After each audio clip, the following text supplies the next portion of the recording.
Hello everyone, and you are most welcome back on our YouTube channel, which is Law, Life and Wisdom, जो कि आपका go to source है legal updates के लिए, supreme court और high court की various landmark जजेस के लिए, जो कि आपको आने वाले सभी तरह के लीगल एग्जाम्स के लिए प्रिपेयर करेंगी। So without wasting any time, आज हम पढ़ेंगे 2024 और 2025 की कुछ important judgements. So let's start. हमारी सबसे पहली आज की जजमेंट है Indian evangelical Lutheran church trust association versus Shri Bala and company 2025 supreme Court. इस जजमेंट में ये डिस्कस किया गया कि अगर ऑर्डर 7 रूल 11 में आपकी प्लेंट रिजेक्ट कर दी जाती है तो आपके लिए जो टाइम पीरियड है, लिमिटेशन पीरियड है सेकंड सूट फाइल करने के लिए, वो कब से स्टार्ट होगा उसी कॉज ऑफ एक्शन पर। तो इसका आंसर है 3 years from the date of rejection of plaint in earlier suit. यानी कि मान लीजिए आपने पहली सूट फाइल की थी 1 जुलाई 1993 को और 12 जनवरी 1998 को रिजेक्ट कर दी गई आपकी plaint on the for owing to the non payment of requisite court fee. तो आपके पास सेकंड सूट फाइल करने का जो टाइम होगा वो 12 जनवरी 2001 तक का होगा, यानी कि 3 साल का पीरियड आपको मिलेगा। Second question which was answered कि does the term when right to sue accrues in article 113 of limitation act mean when right to sue first accrues? तो इसका आंसर है no। अब यहाँ पर राइट टू सू एक्रू होने का क्या मतलब है? मान लीजिए आप कोई लैंड खरीदते हैं, वो आपकी लैंड आपके नाम पे रजिस्टर हो जाती है, अब वो आपकी हो गई, तो इस टाइम से आपका जो राइट टू सू है वो एक्रू होना शुरू हो जाता है फर्स्टली। लेकिन क्या आपका लिमिटेशन पीरियड तभी से स्टार्ट हो जाएगा? तो इसका आंसर है नहीं। जब किसी तरह की कोई इन्फ्रिंजमेंट होगी आपके राइट की, उसके बाद ही आपका राइट टू सू एक्रू होगा। जब आपकी फर्स्ट इन्फ्रिंजमेंट होगी उसके बाद से, अगर पीपीआई की डिग्री है तो फिर उस अगर पीपीआई आपको लेनी है, परमानेंट परपेचुअल इंजंक्शन लेनी है, तो उस केस में फिर कोई लिमिटेशन पीरियड ही नहीं होगा। तो इस तरीके से राइट टू सू एक्रू होने के लिए जो राइट आप विंडिकेट करना चाहते हैं वो पहले ही एग्जिस्टेंस में होना चाहिए और उसकी कोई इन्फ्रिंजमेंट होनी चाहिए या फिर एक सीरियस थ्रेट होना चाहिए उसकी इन्फ्रिंजमेंट के लिए। मेयर राइट की जो एग्जिस्टेंस है वो काफी नहीं है राइट टू सू के लिए या आपको सू करने के लिए। नेक्स्ट जजमेंट है Mahesh Damu Khare versus state of Maharashtra 2024 supreme Court. इस जजमेंट में ऑनरेबल सुप्रीम कोर्ट ने false promise to marry, breach of promise to marry और रेप के बीच में डिस्टिंक्शंस ड्रॉ की। तो आइए देखते हैं। तो इस जजमेंट में सुप्रीम कोर्ट ने कहा कि फॉल्स प्रॉमिस को एस्टैब्लिश करने के लिए जो मेकर है प्रॉमिस का, उसकी कोई इंटेंशन नहीं होनी चाहिए अपने वर्ड्स को रखने की, अपने वर्ड्स को पूरा करने की, उस प्रॉमिस को पूरा करने की at the time of giving it. Niyam Ahmed versus state of NCT of Delhi में भी सुप्रीम कोर्ट ने ये हेल्ड किया कि अगर कोई ब्रीच ऑफ प्रॉमिस होता है टू मैरी, यानी कि पहले शादी का वादा किया था और फिर उसकी ब्रीच होती है due to the complications in the circumstances, तो वो अमाउंट नहीं करेगा मिसकंसेप्शन ऑफ फैक्ट या फिर फॉल्स प्रॉमिस को, तो उसे हम नहीं मानेंगे। यानी कि बेसिक डिफरेंस ये आता है कि जब प्रॉमिस किया उसी टाइम से कोई इंटेंशन नहीं होनी चाहिए। अगर बाद में सिचुएशन में कोई कॉम्प्लिकेशंस आ जाते हैं और उस वजह से शादी नहीं हो पाती तो उसे हम फॉल्स प्रॉमिस में नहीं गिनेंगे। नेक्स्ट, इसी जजमेंट में Deepak Gulati versus state of Haryana को रिएटरेट करते हुए सुप्रीम कोर्ट ने कहा कि फॉल्स प्रॉमिस को प्रूव करने के लिए ये शो किया जाना चाहिए कि रिलेशनशिप की बिगिनिंग में ही कोई इंटेंशन नहीं थी एक्यूज पर्सन की to marry the rape survivor, लेकिन जहां पर कोई प्रॉमिस किया गया था, जेन्युइन प्रॉमिस, और वो बाद में पूरा नहीं हो पाया obviously due to unavoidable circumstances, तो वो फॉल्स प्रॉमिस नहीं होगा। तो नियाम अहमद और दीपक गुलाटी ये दो जजमेंट्स को रिएटरेट किया। उसके बाद ये सवाल उठा कि when would a promise to marry be considered as false and vitiate consent to sexual relation. तो Pramod Suryabhan Pawar versus state of Maharashtra की जजमेंट को, इसी जजमेंट पे रिलाई करते हुए 2029 सुप्रीम कोर्ट में टेस्ट लेट डाउन किया गया कि किस तरीके से ये डिटरमाइन करेंगे कि प्रॉमिस जो है वो फॉल्सली मेड किया गया था। तो इसमें ट्विन कंडीशन रखी गई कि जो फॉल्स प्रॉमिस है वो कब माना जाएगा और मिसकंसेप्शन ऑफ फैक्ट जो है कंसेंट के लिए वो कब माना जाएगा। तो सबसे पहला था कि जो प्रॉमिस ऑफ मैरिज है वो बैड फेथ में होना चाहिए, एक फॉल्स प्रॉमिस होना चाहिए, कोई इंटेंशन नहीं होनी चाहिए of being adhered to at the time it was given. उसके बाद जो फॉल्स प्रॉमिस है उसका इमीडिएट रेलेवेंस होना चाहिए, उसकी एक डायरेक्ट नेक्सस होनी चाहिए to the women's decision to engage in a sexual act, यानी कि वुमेन का जो इंटेंशन है सेक्सुअल एक्ट में एंगेज होने का, वो डायरेक्टली रिलेटेड होना चाहिए शादी वाली बात से, यानी कि वो सेक्सुअल रिलेशन में तभी यस कर रही होगी जब उसे ये प्रॉमिस किया गया होगा कि वो शादी करेगी, दैट्स द कंडीशन।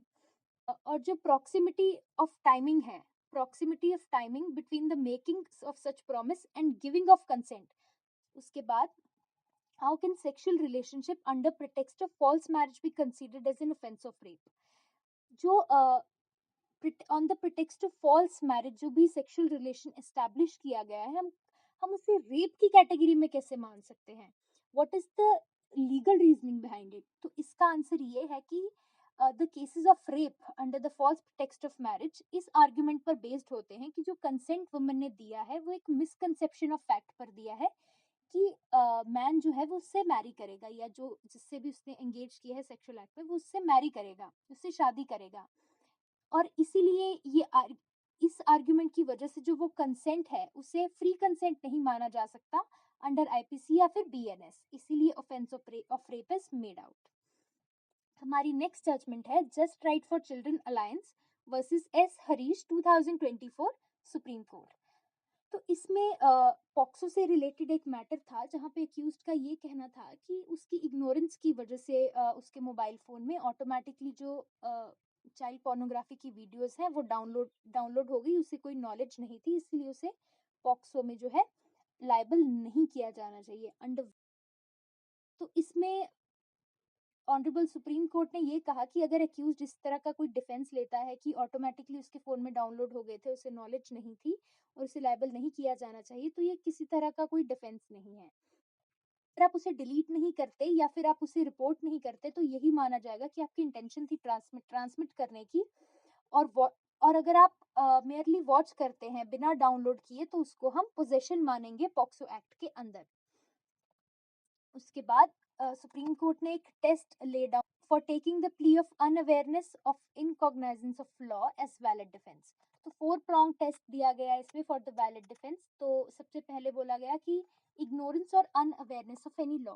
तो यहाँ पर सुप्रीम कोर्ट ने ये भी साथ में कहा कि इग्नोरेंस जो भी अनअवेयरनेस ऑफ लॉ है उसे इग्नोरेंस ऑफ लॉ नहीं माना जा सकता, जिसे हम कहते हैं कि ignorance of law is no excuse, तो वो नहीं माना जा सकता। तो सबसे पहले अनअवेयरनेस होनी चाहिए आपको लॉ की।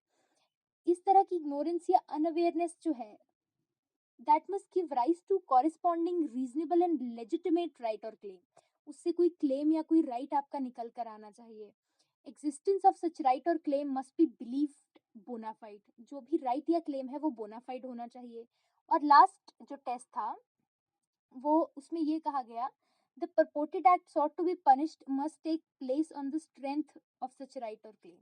तो जो भी एक्ट है जो भी पनिशेबल है वो स्ट्रेंथ ऑफ सच राइट और क्लेम पर टिका होना चाहिए। तो उसके बाद जो क्वेश्चन आंसर किया गया whether डिफेंस और unawareness of law is a plea of statutory defence, तो इसका आंसर है नो। यानी कि डिफेंस तो अनअवेयरनेस ऑफ लॉ का तो आप डिफेंस ले सकते हैं बट वो एक स्टैट्यूटरी डिफेंस नहीं है but rather a by product of doctrine of equality. जहां अगर ये डिफेंस एक्सेप्ट किया जाना है या नहीं किया जाना चाहिए डिपेंड करता है largely upon the extent of equity in the peculiar facts and circumstances, जो कि इंडिविजुअल केसेस में वेरी कर सकते हैं। और एक सेटल प्रिंसिपल है कि इक्विटी कभी भी लॉ को सप्लांट नहीं कर सकती। Equity always has to follow the law if the law is clear and unambiguous. ठीक है, तो ये था। उसके बाद जैसे हमने बात की कि अनअवेयरनेस और incognizance of law can not be conflated with the ignorance of law. और इसके पीछे भी ये आर्ग्यूमेंट दिया गया मोतीलाल पदमपत शुगर मिल्स की जजमेंट में कि अनअवेयरनेस ऑफ लॉ जो है वो फंडामेंटली डिफरेंट है स्कोप में और एप्लीकेशन में from the rule that ignorance of law does not excuse anyone. जबकि जो हमारा अनअवेयरनेस ऑफ लॉ है वो बाय प्रोडक्ट है डॉक्ट्रिन ऑफ इक्विटी का, जबकि इग्नोरेंस ऑफ लॉ एक कार्डिनल प्रिंसिपल है क्रिमिनल जुरिस्प्रूडेंस का। और कोई भी अपनी क्रिमिनल ऑफेंस या लाइबिलिटी के लिए इग्नोरेंस ऑफ लॉ की प्ली नहीं ले सकता। So that was it. Next question, where something is specifically made punishable under the law, then in such cases, whether the law would prevail over equity, and no plea of ignorance of law can be thus taken as defense to absolve or dilute any liability arising out of such punishable offense. तो हाँ, जो law है वो हमेशा equity से ऊपर prevail करेगा। तो यानी कि अगर चारों कंडीशंस फॉलो भी हो जाती हैं, जो 4 prong टेस्ट हमने दिया था सुप्रीम कोर्ट ने इस केस में, तो कोर्ट बाउंड नहीं है कि वो ऐसी प्ली को एक्सेप्ट करे अगर ये डेरोगेशन में है किसी लॉ की या फिर किसी आइडिया ऑफ जस्टिस के, और वो डिपेंड करेगा लार्जली फैक्ट्स एंड सर्कमस्टांसेस के ऊपर। नेक्स्ट जजमेंट है Alluri Venkata Ramana versus Alluri Tirupati Rao and others 2025 supreme court. तो यहाँ पर डाउरी और क्रुएलिटी में जो रिलेशन होता है या उन्हें किस तरीके से पढ़ा जाना चाहिए, किस तरीके से इंटरप्रेट किया जाना चाहिए उनके केसेस को, तो वो बताया। तो इसमें सवाल उठा कि whether a dowry demand is a prerequisite to constitute the offence of cruelty under section 498A of IPC. क्या क्रुएलिटी को कॉन्स्टिट्यूट होने के लिए डाउरी डिमांड प्री रिक्विजिट है? तो इसका आंसर है no. This provision recognises 2 distinct forms of cruelty, can you explain? यानी कि जो क्रुएलिटी है वो 2 तरह की क्रुएलिटी को जो है उसे रिकॉग्नाइज करता है, तो वो कौन सी है? तो पहली है फिजिकल या फिर मेंटल हार्म, दूसरा harassment which forces the wife to meet unlawful demands for property और वैल्यूएबल सिक्योरिटी।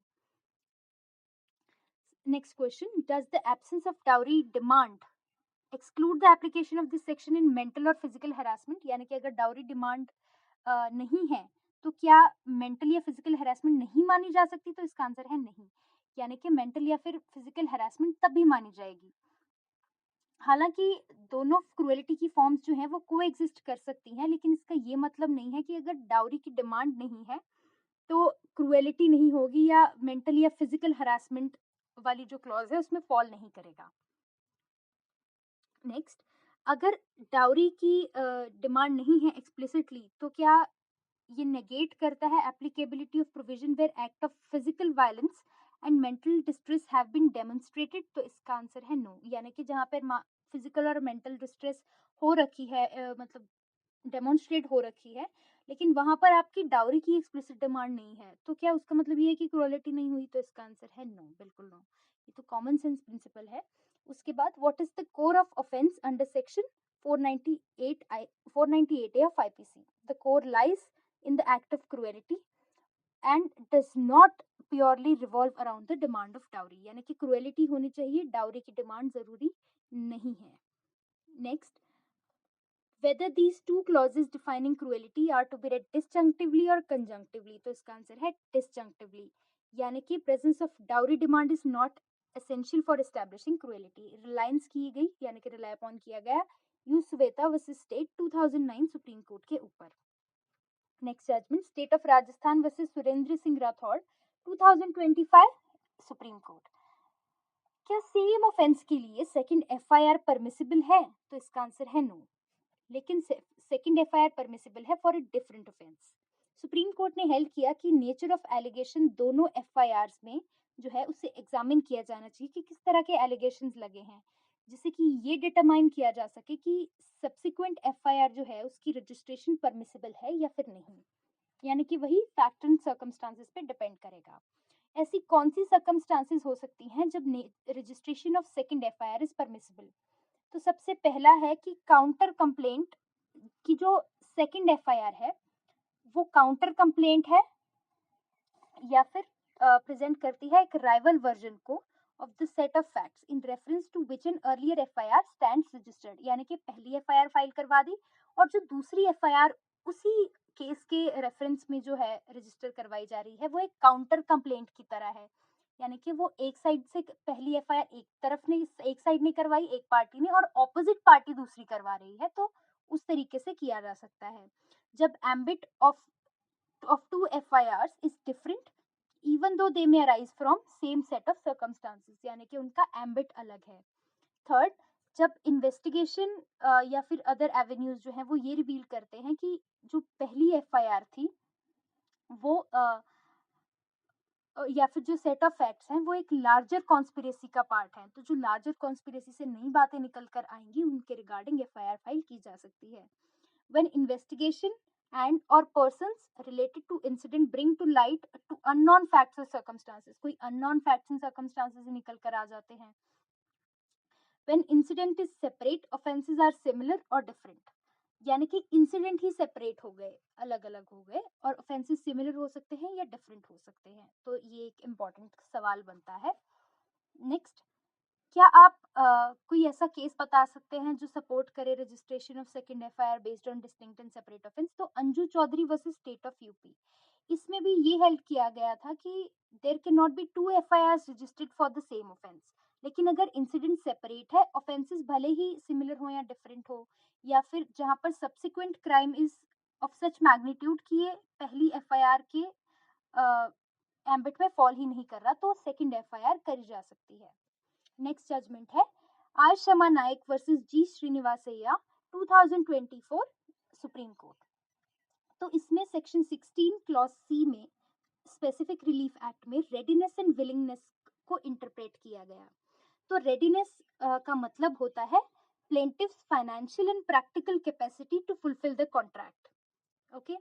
और जहां पर विलिंगनेस की बात आती है तो वहां पर प्लेंटिव का कंडक्ट और इंटेंशन देखा जाता है, यानी कि financial and practical capacity to fulfil the contract is readiness, जबकि विलिंगनेस है प्लेंटिव्स कंडक्ट एंड इंटेंशन, और दोनों ही एसेंशियल है for granting specific performance. Next judgment Yogesh Goenka versus Govind 2024 supreme court. इसमें लिस्ट पेंडेंट्स के ऊपर सवाल उठा कि क्या लिस्ट पेंडेंट्स सभी ट्रांसफर्स को जो पेंडेंट लाइट हुए हैं उन्हें वॉइड डिक्लेयर करती है? तो इसका आंसर है नो, ये मेयरली रेंडर करती है जो पेंडेंटे लाइट में ट्रांसफर्स हुए हैं subservient to the rights of parties to the pending litigation, यानी कि उनके राइट सबसर्विएंट हो जाएंगे जिनको सूट के पेंडिंग रहते रहते ट्रांसफर किया गया है, subject to any direction that court may pass thereunder. Does the mere fact that a registered sale deed was executed during pendency of underlying suit automatically render it null and void? तो इसका answer है no. Is there any bar that exists to the implement of transferees pendent alike with notice? तो इसका answer है no.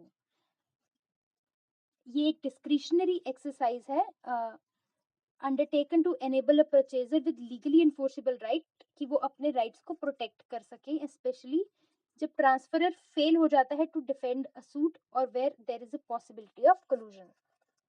Next, Chandrabhan versus Mukhtiar Singh 2024 supreme Court. Whether Section 52 of TPA Doctrine of Least Pendants is applicable to states of Punjab, Delhi और बॉम्बे? तो इसका answer है no. ये held किया गया कि हालांकि section 52 of TP act is not applicable in its strict sense in the present case, लेकिन लीस्ट पेंडेंस का जो प्रिंसिपल है वो बेस्ड है justice, equity and good conscience पर, इसीलिए सर्टेनली एप्लीकेबल होगा। Next, Kallakuri Pattabhi Ramaswamy through legal representatives versus Kallakuri Kamaraju and others 2024 supreme court. इसमें सवाल उठा कि जब एक हिंदू वुमन को एक रिस्ट्रिक्टेड एस्टेट दिया जाता है in property, can she claim to be the absolute owner of property due to application of section 14 subsection 2 of Hindu succession act? तो इसका आंसर है नो, यानी कि जो हिंदू वुमेन है या वाइफ्स हैं उनको लिमिटेड एस्टेट भी दिया जा सकता है। Can such property be bequeathed through a will? तो इसका आंसर है नो, यानी कि वुमन जो है वो अपनी उस प्रॉपर्टी को जो उसे लिमिटेड एस्टेट के रूप में दी गई थी उसे बिक्वीथ नहीं कर सकती एक विल के through. Next question, when the property possessed by Hindu women will transform into absolute ownership by virtue of section 14 subsection 1, तो only if it was based on any pre-existing right or in lieu of maintenance, यानी कि अगर उसे maintenance के लिeu में दी गई थी या किसी प्री एग्जिस्टिंग राइट के लिeu में दी गई थी तभी वो उसका एब्सोल्यूट राइट बनेगा। However, when the deed itself gives a limited life interest in the property, तो वो एब्सोल्यूट ओनरशिप में ट्रांसफर नहीं होगा। Next judgment, Nirmala Bhavesh Parmar versus state of Maharashtra Bombay high court. इस जजमेंट में इंस्ट्रक्ट किया गया था सभी ऑफिसर्स को कि वो 193 BNSS को फॉलो करते हुए इन्वेस्टिगेशन की जो भी प्रोसेस है वो इन्फॉर्मेंट को बताएं। कुछ इसी तरह का प्रोविजन हमें मिलता है सेक्शन 15 SC/ST एक्ट में, जहाँ पर आपको विक्टिम को भगवान की तरह ट्रीट करना होता है और इन्फॉर्मेंट को भी सारी इन्फॉर्मेशन देनी होती है। 193 BNSS में भी मैंडेट बनाया गया है कि आपको सारी इन्वेस्टिगेशन की जो प्रोसेस है, ट्रायल की प्रोसेस है, वो इन्फॉर्मेंट को या विक्टिम को देनी है। Next, DBS bank India limited versus state of Kerala and others, 2024 Kerala high court.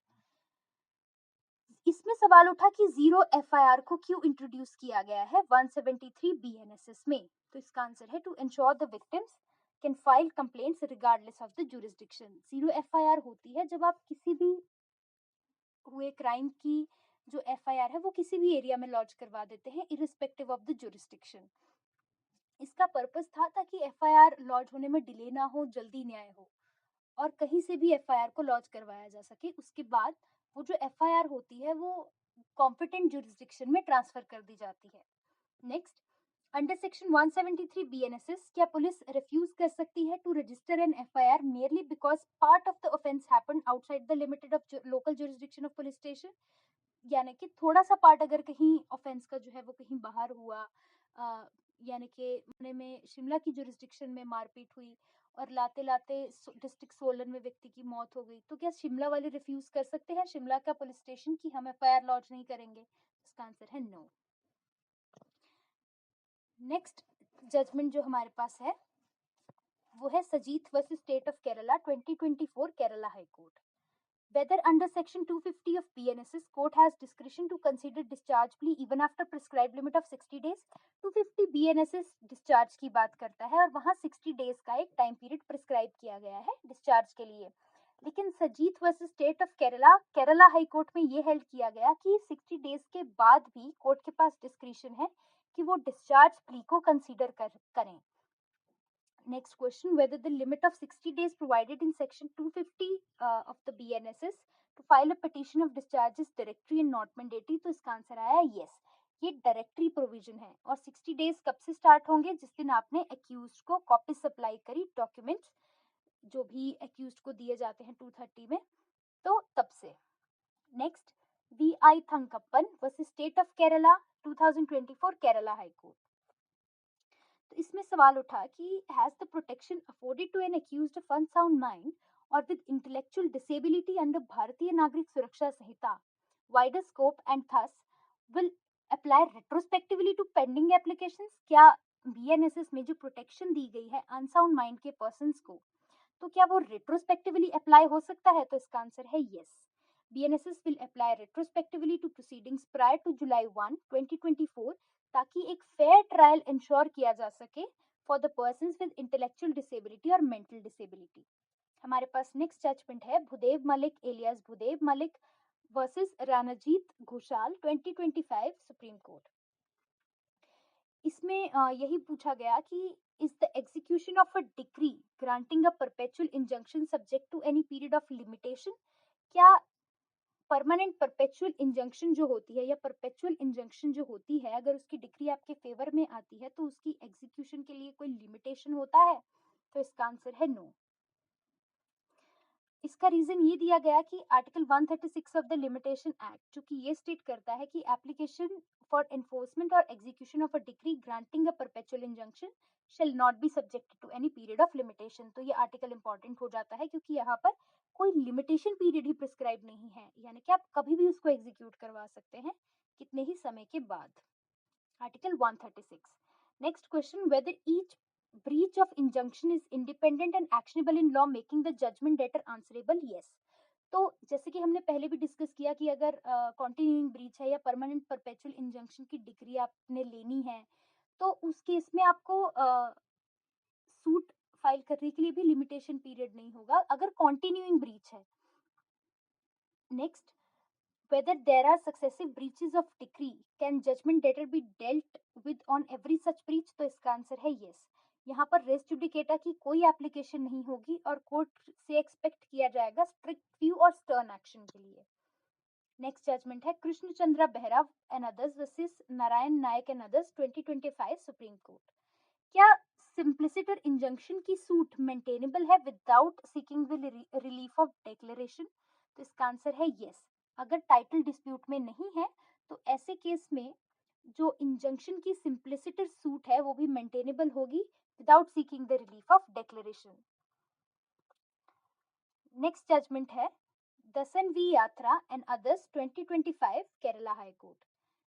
तो इसमें सवाल उठा कि जो ओरल एग्जामिनेशंस हैं टू एक्सप्लेन इंट्रोगेटरीज वो की जा सकती हैं, कैन बी डन। तो इसका आंसर है यस, लेकिन सिर्फ एक्स्ट्राऑर्डिनरी सिचुएशन में for the purpose of getting further information if a person has not answered और answered insufficiently a question in the interrogatory. लेकिन जो पार्टी है वो can not apply for a particular cause of action, यानी कि regular course में तो नहीं किया जा सकता। एक्स्ट्राऑर्डिनरी सिचुएशन में ओरल एग्जामिनेशन टू एक्सप्लेन इंट्रोगेटरीज ये किया जा सकता है। Dasan v Yatra and others 2025 Kerala high court. अब सीपीसी का कौन सा प्रोविजन इंट्रोगेटरीज के बारे में बात करता है ये आप हमें बताइए कमेंट सेक्शन में। नेक्स्ट हमारे पास जो जजमेंट है वो है Vinod alias Nasmullah versus state of Chhattisgarh High Court और जजमेंट है सुप्रीम कोर्ट की। इसमें सवाल उठा कि if the witness who identified a person, किसी विटनेस ने किसी पर्सन को या फिर किसी आर्टिकल को टीआईपी में आइडेंटिफाई कर लिया और उसके बाद उसे ट्रायल में एग्जामिन नहीं किया गया उस विटनेस को, तो जो टीआईपी की रिपोर्ट है which may be useful to corroborate or contradict him, जिससे बाद जो कि टीआईपी की रिपोर्ट होगी जिसको कि बाद में यूज किया जा सकता है विटनेस की स्टेटमेंट को corroborate करने के लिए, उसे कॉन्ट्राडिक्ट करने के लिए, क्या अपनी एविडेंशियरी वैल्यू को लूज कर देगा for the purpose of identification. Why? तो इस पहले तो ये बेसिकली एक प्रिंसिपल है कि अगर इस तरीके से एग्जामिन नहीं किया जाएगा, क्रॉस एग्जामिन नहीं किया जाएगा, तो वो रिपोर्ट जो है वो अपनी एविडेंशियरी वैल्यू को खो देगी। तो इसका आंसर दिया गया कि इस लीगल प्रिंसिपल के पीछे एक रैशनल है कि until the witness enters the witness box and submit himself for cross examination, तब तक ये सर्टेन नहीं किया जा सकता कि उसने किस बेसिस पर उस पर्सन या आर्टिकल को आइडेंटिफाई किया है। बहुत बड़ी पॉसिबिलिटी है कि टीआईपी के कंडक्ट होने से पहले एक्यूज जो है उसे दिखाया गया हो विटनेस को, उसने विटनेस को देख लिया हो, या फिर विटनेस जो है उसे टॉर्चर किया गया हो एक्यूज आइडेंटिफाई करने के लिए। तो इस तरीके से एक फेयर ट्रायल के पर्पस के लिए और एक इंक्विजिटोरियल सिस्टम जो है उसके लिए ये ज़रूरी है कि जो टीआईपी की रिपोर्ट है उसको corroborate करने के लिए या उसकी एविडेंशियरी वैल्यू को रखने के लिए जो विटनेस है जिसने एक्यूज को आइडेंटिफाई किया है उससे क्रॉस एग्जामिनेशन किया गया है, क्रॉस एग्जामिन किया जाए। नेक्स्ट जजमेंट है Vivek Kumar Gaurav versus union of India. तो ये एसएलपी फाइल की गई थी। तो इसमें सवाल उठा था कि क्या अथॉरिटीज ड्यूटी बाउंड हैं कि वो फ्री सप्लाई करे चार्जशीट को टू कंप्लेनेंट्स एंड विक्टिम्स। तो इसका आंसर था yes as per section 230 of Bharatiya Nagarik Suraksha Sanhita. Whether authorities are duty bound for issuance of notice to them at pre trial stage. तो इसका आंसर था नो। हमारी next judgment Vinod Kumar versus state of government of NCT Delhi 2025 supreme court.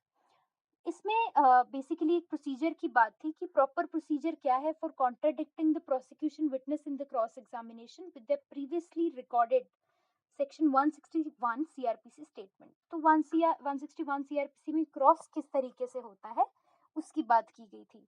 तो जब भी एक witness को cross examine किया जाता है यूजिंग सेक्शन 161 ऑफ सीआरपीसी, तो जिस पोर्शन तो बेसिकली प्रोसीजर ऐसा चलता है कि आप सारी ही स्टेटमेंट को लेके क्रॉस नहीं कर सकते। आपको एक पर्टिकुलर पोर्शन जिस पर आपको कॉन्ट्राडिक्ट करना है आप उसे फॉर्मली इंट्रोड्यूस करेंगे सबसे पहले as evidence through the investigating officer before it can be considered. उसके बाद जो ट्रायल जज हैं वो मार्क करेंगे पोर्शंस को of the prior statements used for contradicting the witness. जैसे कि आपने पुलिस को स्टेटमेंट दी है, कोर्ट में आकर आप कुछ और बोल रहे हैं, तो जो पुलिस को आपने स्टेटमेंट दी है उसे मार्क किया जाएगा, उसकी प्रॉपर एग्जिबिट लगेगी, मार्क किया जाएगा उसको ए बी बी, उस तरीके से विटनेस को वो दिखाए जाएंगे और बोला जाएगा कि आपने यहाँ पर ये कहा था और अब वहां पर कोर्ट में आकर आप कुछ और कह रहे हैं। और उसको ड्यूली प्रूव करने के बाद ही जो है उसे विटनेस की डिपोजिशन में निकाला जाएगा, यानी कि जो भी प्रायर स्टेटमेंट है उसे ड्यूली प्रूव किया जाएगा, उसके बाद रिप्रोड्यूस किया जाएगा in the deposition of witnesses. और अगर प्रॉपर प्रोसीजर फॉलो नहीं किया जाता और रॉन्ग प्रोसीजर फॉलो करके जजमेंट दे दी जाती है, तब क्या होगा? तो जो इम्प्यून जजमेंट है that is liable to be quashed and set aside. Rely upon किया गया तहसीलदार वर्सेस वी के मिश्रा के केस के ऊपर। इसको और डिटेल में समझने के लिए आप 161 सीआरपीसी को एक बार दोबारा से बैर रीडिंग ले सकते हैं और इसके पॉइंटर्स बना सकते हैं सो दैट और ज्यादा क्लैरिटी आए चीजों में। Odisha administrative tribunal bar association versus union of India 2025 supreme court. क्या फंक्टस ऑफिशियो का प्रिंसिपल एक रूल मेकिंग अथॉरिटी पर लगेगा? तो इसका आंसर है नो, ये सिर्फ जुडिशियल फोरम या फिर क्वासी जुडिशियल अथॉरिटीज पर ही लगेगा। Can rule-making power of legislature be curtailed or nullified by application of concept of functus officio? तो इसका आंसर है no, क्योंकि जो रूल मेकिंग अथॉरिटी होती है वो with in the domain of state government होती है by virtue of article 245 of the constitution of India. तो इसीलिए उनकी जो पावर है उसको कटेल नहीं किया जा सकता फंक्टस ऑफिशियो का प्रिंसिपल लगाकर। अगर फंक्टस ऑफिशियो का प्रिंसिपल वो स्टेट की रूल मेकिंग पावर पर लगा दिया जाए तो एग्जीक्यूटिव पावर वर्चुअली क्रिपल हो जाएगी और जो स्टेट है वो एक तरीके से पैरालाइज्ड हो जाएगा कह लीजिए, और किसी तरह की पॉलिसी को बाद में रिवर्स नहीं किया जा सकेगा या चेंज नहीं किया जा सकेगा पॉलिसी बेस्ड डिसीजन को। तो इसीलिए ऐसा नहीं किया जा सकता। Odisha administrative tribunal bar association versus union of India 2025 supreme court. तो जो फंक्टस ऑफिशियो का प्रिंसिपल है वो रूल मेकिंग अथॉरिटी पर नहीं लगेगा, बेसिक बात ये है। Next, Chandrabhan versus Mukhtiar Singh 2024 supreme court. इसमें सवाल उठा कि once it has been held that transaction executed by respondents are illegal due to doctrine of lis pendens, whether defense of respondents that they are bona fide purchasers for the valuable consideration and thus entitled to protection under section 41 TPA is tenable in the eyes of law। तो इसका answer है no, ऐसा defence straight आउटली reject कर दिया जाएगा। Next judgement है Vijay Kumar Manish Kumar HUF Hindu undivided family versus Ashwin Bhanulal Desai AIR 2024 supreme court. तो यहाँ पर सवाल उठा कि सेक्शन 106 एंड 111 TPA में who is tenant at sufferance. तो ऐसा टेनेंट जो एंटर तो लॉफुली करता है लैंड पर लेकिन कंटिन्यू करता है पोजेशन पर टाइटल के खत्म होने के बाद भी without statutory authority and without obtaining the consent of person entitled। तो इस तरीके से टेनेंट एट सफरेंस पर हमने और भी वीडियोस बना रखी हैं, आप उन्हें भी जाकर देख सकते हैं। When does means profit become payable? On the continuation of possession after expiry of lease। अगर आप लीज के एक्सपायर होने के बाद भी पोजेशन कंटिन्यू करते हैं तो जब तक आप पोजेशन कंटिन्यू करते हैं आप तब तक मीन प्रॉफिट देने के लिए लायबल होते हैं। Next question, whether a tenant who once entered the property in question lawfully continues in possession after his right to do so stands extinguished is liable to compensate the landlord for such time period after the right of occupancy expires। तो इसका answer है yes। यहाँ पर determination, expiry, four feature, termination, ये सारे subjects की interpretation जो है वो फैक्ट्स के ऊपर डिपेंड करेगी। When any of these three words are applied to lease, the rights of lessee tenant stand extinguished and means profit would be payable। हमारी नेक्स्ट जजमेंट है Parshvanath Saha versus Bandhana modak 2024 supreme court. क्या mayor inadequacy of consideration या फिर rise in price और the onerous nature of contract ये constitute करता है hardship under section 20 subsection 2 of the specific relief act? तो इसका आंसर है नो, अनलेस जो आपकी हार्डशिप है वो अनफोरसीन हो eight the time of entering into the contract. आपको पता हो सकता है कि बाद में प्रॉपर्टी के भाव बढ़ जाएंगे, तो इस तरीके से उसे नहीं माना जा सकता। इनएडिक्वेसी ऑफ कंसिडरेशन या फिर राइज इन प्राइस को हार्डशिप नहीं माना जा सकता section 20 subsection 2 of the act में। नेक्स्ट जजमेंट है Giriyappa versus Kamalamma 2024 supreme Court. Whether the defendants were entitled to protection under section 53A of the Transfer of Property Act based on unregistered sale deed, unregistered sale agreement? तो इसका answer है no. 53A transfer of property act उन्हीं को protection provide करता है जब transferee in possession जो है उसको तभी बेनिफिट देता है या तभी प्रोटेक्ट करता है अगर सारी essential conditions existence of written and sign contract, और पार्ट परफॉर्मेंस यानी कि जो ट्रांसफरी के बेस पे पार्ट होना है, यानी कि जो कंसिडरेशन है वो दी जा चुकी है और सारी चीजें फुलफिल हो चुकी हैं। और जो readiness and willingness to perform under section 16 है वो लाई करता है जो भी पार्टी स्पेसिफिक परफॉर्मेंस सीख कर रही है या प्रोटेक्शन मांग रही है अंडर सेक्शन 53A। हमारी नेक्स्ट जजमेंट है Kaushik Prem Kumar Mishra versus Kanji Ravaria alias Kanji, AIR 2024 supreme Court. एक वेंडर जो है वो सेल डीड एग्जीक्यूट करता है, उसके बाद एक और सेल डीड जो है with respect to same plot execute कर देता है because the first sale deed is pending registration.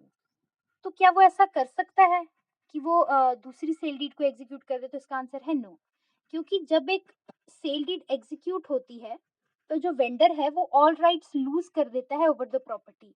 उसके बाद वो कोई राइट क्लेम नहीं कर सकता just because sale deed has not been registered. अच्छा, और इस नॉन रजिस्ट्रेशन की जो कॉन्सिक्वेंस है वो क्या होगी?